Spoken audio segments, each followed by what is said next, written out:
Hello, I'm Lucia, and this is day 3 of our challenge, English Beyond Words. If you want to reflect upon learning a language, English in particular, stay with me. Here's a reflection that may seem a little bit obvious, but nobody told me this when I was learning English, or nobody taught me this, because it has to be taught. And it's that you can speak English with mistakes, grammar mistakes, with the wrong words, with the wrong verb tense, with a lot of hesitation, and you can still connect with people. Because speaking a language is not about being fancy. It's about communicating. And what I mean that nobody taught me this is that there are some people who are so perfectionist. I was one of them, and I'm still dealing with it in some areas in my life. So maybe you feel me. And that it needs to be taught because you can't connect with other people when your brain, your mind, your emotions are frozen with fear. The fear of making mistakes is the biggest block.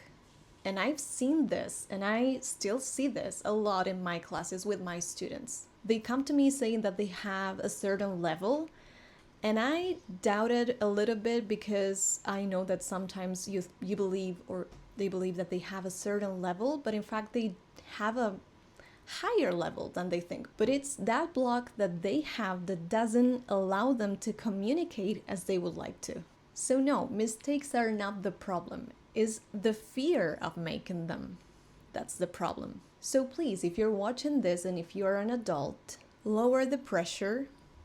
You're not taking an exam. You're not here to pass the subject. You're not here to impress. You're just here to impress yourself, but that's a different story. You're here to express. So that's why I want to share with you 3 phrases that have helped me a lot, even when your English is not so great yet. Like, you make mistakes, but that's completely normal. In fact, I always say this to my students. I prefer that you speak with mistakes, making mistakes, because I make them too. I'm not a native speaker, instead of not speaking at all.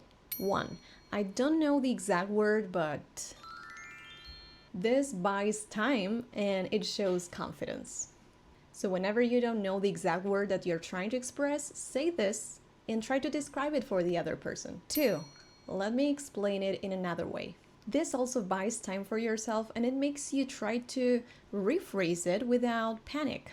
3, and one of my favorites, I always tell my students to please use this because it kind of erases what you've just said. If you want to, you can use it like that, as an eraser. And it's simply, let me say that again.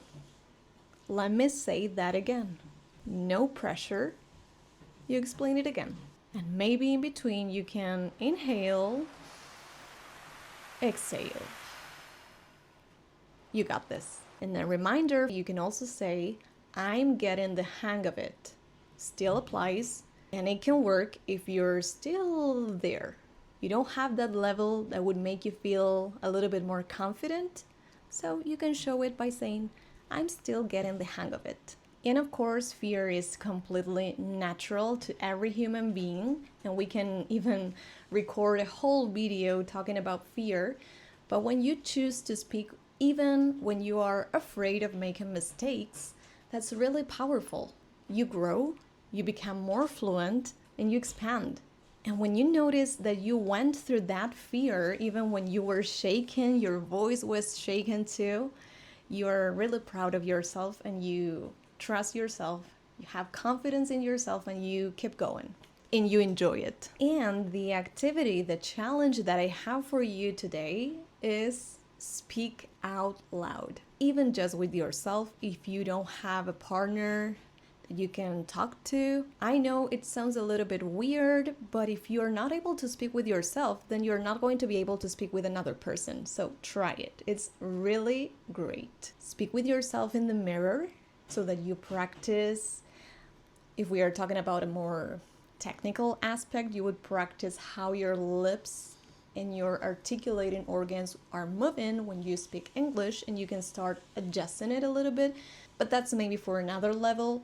If you want, you can try it and even record a voice note just for you, explaining your day, how it was, what you did, and so on. Don't wait for your English to be perfect. So tell me in the comments, what is stopping you from speaking English, from expressing yourself in this beautiful language? I can help you. And stay tuned, subscribe. Bye now.